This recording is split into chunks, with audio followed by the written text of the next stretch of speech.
Hello students, I'm gonna read out the lesson Miss Slippery from your English book Standard 8. I'm gonna read out the lesson, listen to the lesson and read it out.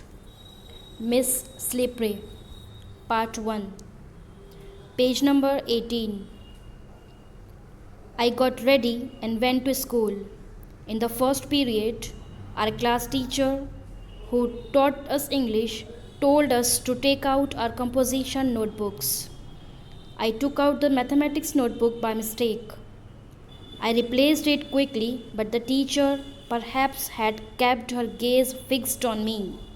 She shouted, "Come here with your book, Sally." I obeyed her, but her angry looks made my legs tremble.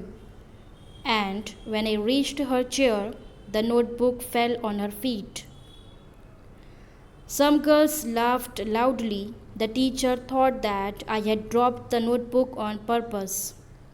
She stared at me with an all-devouring look. "Go and stand near your seat," she yelled. I kept standing, punished for the whole period. The next was history class and my favorite subject. The teacher had asked us to memorize the causes and effects of the Battle of Panipat. I was well prepared. She began testing all of us one by one. When my turn came, I went blank. The teacher gave me a stern stare while I stood there still with my head hanging down in shame. Mama and Papa continued their never-ending tiffs. Papa used every opportunity to express his annoyance. Mama, on her part, did not allow any such occasion to slip without turning it into a vociferous quarrel. The quarrel was between the two, but the punishment inevitably descended on a third one, that is me at school. Wherever and whenever I heard raised voices, I felt as if Mama and Papa were quarreling, sometimes even in the midst of silence. Mama's screams came piercing through my ears, and whenever I heard Mama's high-pitched yells, my legs quivered. One day, I was coming down the school stairs. Somebody from the top gave a frantic scream. I fell and came tumbling down about 7 steps. My elbows and knees were badly bruised. My new frock was torn at the seams. When I reached home, Mama shouted, "I am sick of you. When will you stop making me pay through my nose for such extravagant losses?" Mother seized me by the arm, gave me a good jerk, and seated me on the bed. She fetched an antiseptic lotion and applied it to my elbow and knees, but did not hug me. Within me lingered the yearning that she would hold me and console me, even if she had given me just a sympathetic pat. My smarting limbs would have been soothed. My younger brother was close by. As Mama walked away to the kitchen, he came and sat beside me. He placed his little hand on my arm and whispered, "Are you in great pain?" I hugged him tight and started crying again. I used to walk quite cautiously, yet I would often stumble. One day, the class monitress announced, "We all call her Slippery. Others slip on wet ground. Sally manages to slip even on dry land." That provided the other girls of the class new scope for fun. They teased me with the new title every day. Soon a verse was composed in my honor: "Slippery, slippery, slippery without mug. Asks are the slippiest question. No answer is your luck." I lived in perpetual fear of everyone, the girls, the teachers, the young and the old. When I was in class, I dared not move out, and when I was outside, I was afraid of re entering the class, nor could I muster the courage to speak to anyone. Let's took the another part of the coin, part 2. The bell had already rung when I reached the school. The teacher was in the classroom. I sought permission to enter. The teacher wore a frown on her face, but she let me enter and told me to see her in the teacher's room after the class.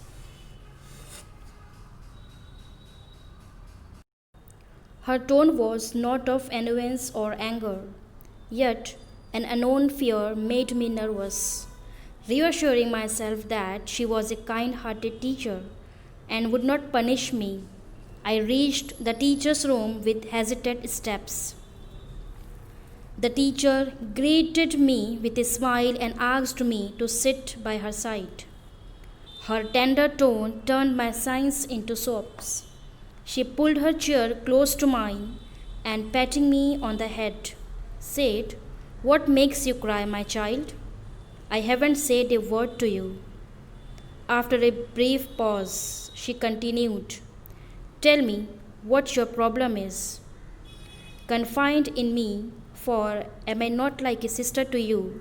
A rare thrill ran through my entire frame. For a moment, I felt I should cling to her and cry and cry. Of course, I did not do so, but I kept gazing at her with tearful eyes. Tenderly, teacher continued, "Do you know the meaning of Didi? It means elder sister. Won't you tell your sister your troubles?" "Amid sobs," I said. "The girls keep teasing me," she laughed. "Why are you scared of them? If you cry like this, they will pester you all the more." Ignore them. "Who is your friend?" I shook my head and teacher smiled. It seemed the teacher had poured her smile into my eyes. "Like to be my friend?" she said. The bell rang. She rose with a tender pat on my back. She said, "Listen, you were a sister, all right? Now you are a friend too. But I like my friends to be brave. You have got to try to be brave. I will always stand by you. Rest assured, my little pal. Now rise and hop off to your class." Excitement made my face flush, red hot to the ear tips. Never before had anyone lavished love on me thus, and here was my teacher, who had spontaneously accepted me as a sister, a friend. I was beyond myself with joy. I wanted to chuckle, to burst into near, hysterical laughter. On winged feet, I ran to my class. Soon I was lost in a rare reverie. I forgot that I was sitting in a class of wild girls whose prime pastime was teasing me. During the break, the water bottle that I was drinking from fell on me and I got fully drenched. Right in front stood Maya and Chanda, laughing away to their heart's content. Chanda teased from the slippery hands of Slippery. The slippery bottle went slip, slip, slip. "And now let's watch the fun," said Veena.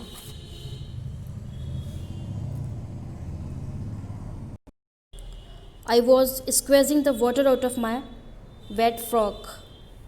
Remembering the teacher's words, I turned my back to them and ignored them completely. They were nonplussed and went away. I sensed a feeling of victory. Before the school closed for the day, The teacher came to the classroom again and said to me, "From today, you are going to be responsible for bringing the register, chalk, and duster every morning. Come, take this key, carry these notebooks to the teacher's room. Count them and keep them in my drawer. Ask the peon to show you my drawer." My otherwise trembling legs were now filled with some miraculous strength. I rushed enthusiastically and completed the assigned job in a jiffy. When I placed the key on the teacher's table, she looked at me and smiled. I smiled back. I was thrilled from top to toe. I felt my little heart inflate with pride. I found no awkwardness in moving about in my still wet frock. Nor was there any trace of fear while returning home. Thank you. Do practice of the lesson. Do reading.